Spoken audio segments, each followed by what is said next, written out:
आदरणीय प्रधानाचार्य जी, प्रधान जी, सभी आर्यभद्र पुरुषों, माताएं एवं बहनों एवं प्यारे बच्चों, आप सभी को मेरा प्रणाम। अभी एक बेटी ने बहुत सुंदर कविता बोली बेटियों के ऊपर, तो उसी की कविता को मैं थोड़ा सा आगे बढ़ाता हुआ मैंने भी 4 लाइनें लिख दी।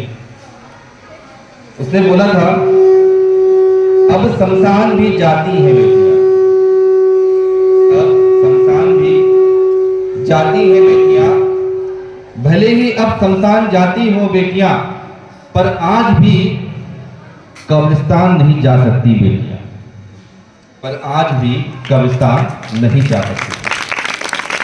मंदिर तो जाती हैं बेटियां, मंदिर तो जाती हैं बेटियां, पर मस्जिद में आज भी कदम नहीं रख सकती बेटी। आर्य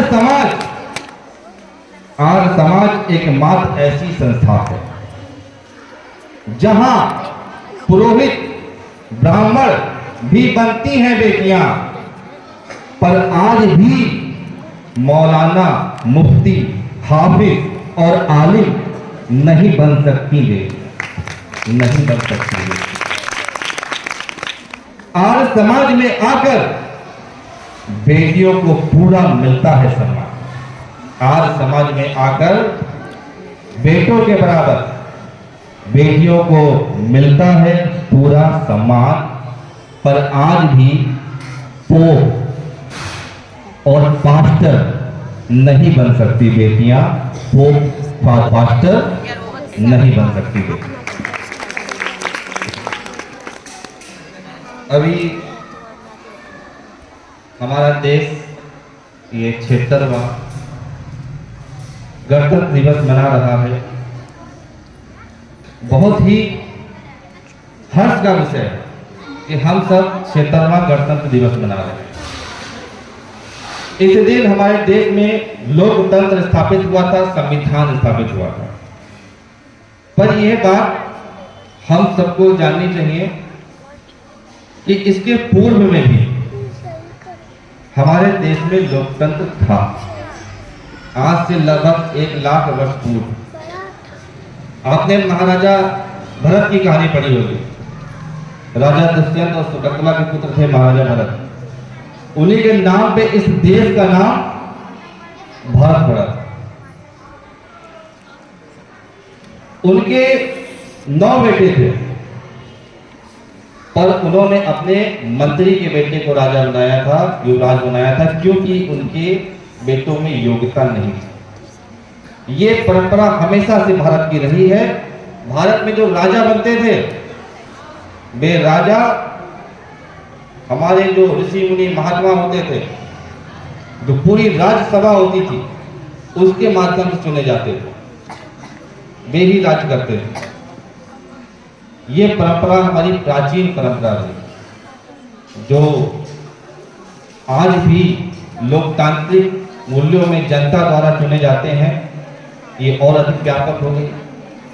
मुझको तो लगता है कि कुछ अधिक ही व्यापक हो चुकी है, क्योंकि आज हमारे देश में जितने अधिक चुनाव होते हैं वो उतने अधिक चुनाव किसी भी देश में नहीं होते। हमारे यहाँ लोकसभा का चुनाव होता है, विधानसभा का चुनाव होता है, हमारे यहाँ चेयरमैन का चुनाव होता है, हमारे यहाँ सभापति का चुनाव होता है, हमारे यहाँ मेयर का चुनाव होता है, हमारे यहाँ पार्षद का चुनाव होता है, हमारे यहाँ जिला पंचायत सदस्य का चुनाव होता है, हमारे यहाँ नगर पंचायत सदस्य का चुनाव होता है, हमारे ग्राम सभा प्रधान का चुनाव होता है, और अनेकों अनेक चुनाव होते हैं। ब्लॉक मुखी का चुनाव होता है, राष्ट्रपति का चुनाव होता है, राज्यपाल का चुनाव होता है, राज्यपाल का मनोनीत किया जाता है। तो बहुत सारे चुनाव होते हैं जो जनता के द्वारा होते हैं या जनता के द्वारा चुने गए प्रतिनिधियों के द्वारा होते हैं। तो इसलिए भारत दुनिया का सबसे बड़ा लोकतंत्र है। जो भी कमियां, जो भी समस्याएं हमारे देश में आज हैं, जैसे कि भ्रष्टाचार, इन सब को दूर करने के लिए आगे हम सबको मिल करके हमारे बच्चों को बड़ा होकर के योजनाबद्ध तरीके से इन सभी समस्याओं को दूर करना है। पिछले 76 वर्षों में हमारे देश ने बहुत तरक्की की है। हमारे देश में जो सेना है वो दुनिया की चौथी सबसे शक्तिशाली सेना। हमारे देश में जो रेलवे है वो दुनिया का तीसरा सबसे बड़ा रेलवे है।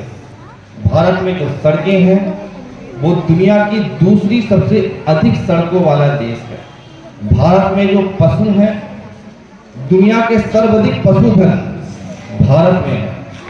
और जो मुझे जो सबसे अच्छी बात लगती है, जो दुनिया की दिग्गज कंपनियां हैं जैसे कि गूगल, माइक्रोसॉफ्ट, आपका ट्विटर, ऐसी तमाम सारी दिग्गज कंपनियों में जितने भी सीईओ काम करते हैं वो सभी भारतीय मूल के हैं। ये बहुत सौभाग्य का और बहुत ही गर्व का विषय है कि हमारे देश ने काफी अधिक तरक्की की है। पर कुछ चीजें देखकर बहुत कष्ट होता है, जैसे कि हमारे देश के स्वतंत्रता संग्राम में तमाम सारे क्रांतिकारियों ने बलिदान दिया। आर्य समाज के बहुत सारे क्रांतिकारियों ने बलिदान दिया। उनमें से अधिकांश क्रांतिकारी बंगाल से थे।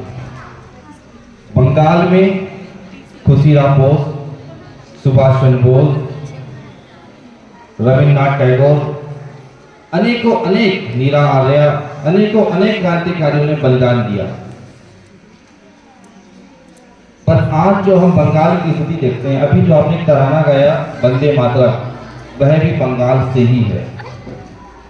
आज जो हम बंगाल की स्थिति देखते हैं, जब मैं पिछली बार यहाँ पे आया था 15 अगस्त 2024 को, 6 महीने हो गए। 5 अगस्त 2024 से आज तक हमारे बांग्लादेश में लगातार नरसंहार हो रहा है, टारगेट किलिंग हो रही है वहां के अल्पसंख्यक हिंदुओं की।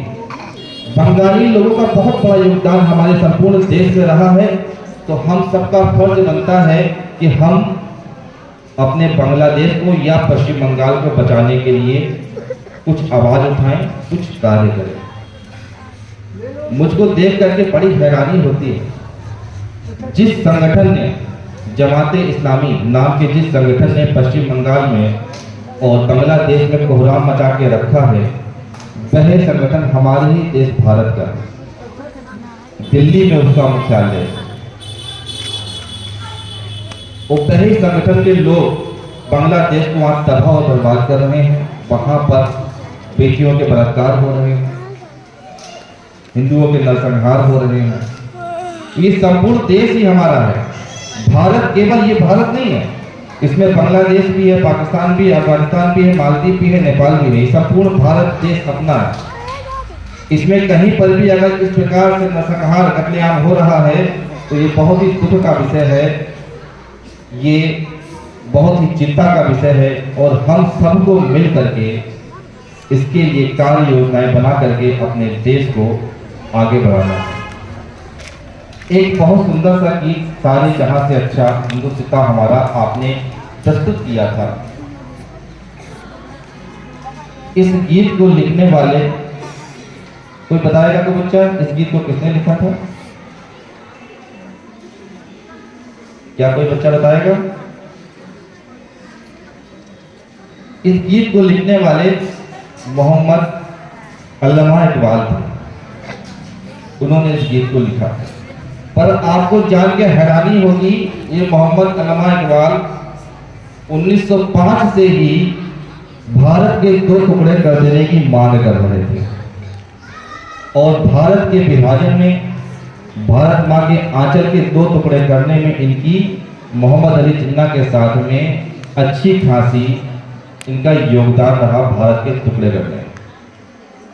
और जब भारत के टुकड़े इन लोगों ने कर दिए और मोहम्मद अल्लामा इकबाल जब पाकिस्तान चले गए तो वहाँ पे ये गीत इसी तराने को आगे बढ़ाते हुए गाते हैं, चीनो अरब हमारा, चीनो अरब हमारा, हिंदुस्तान हमारा, मुस्लिम है वतन है, सारा जहां हमारा।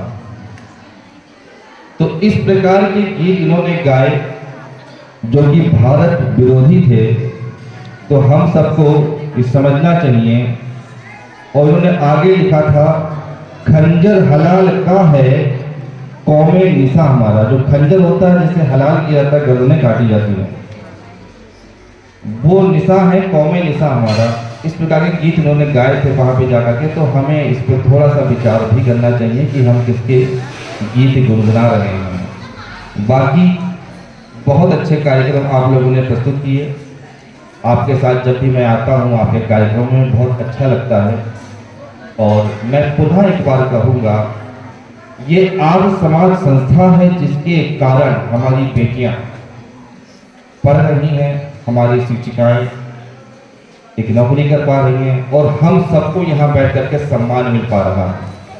तो इसलिए हम ऋणी हैं आर्य समाज के, और हमें इस ऋण को चुकाने के लिए आर्य समाज के विचारों को जानना चाहिए।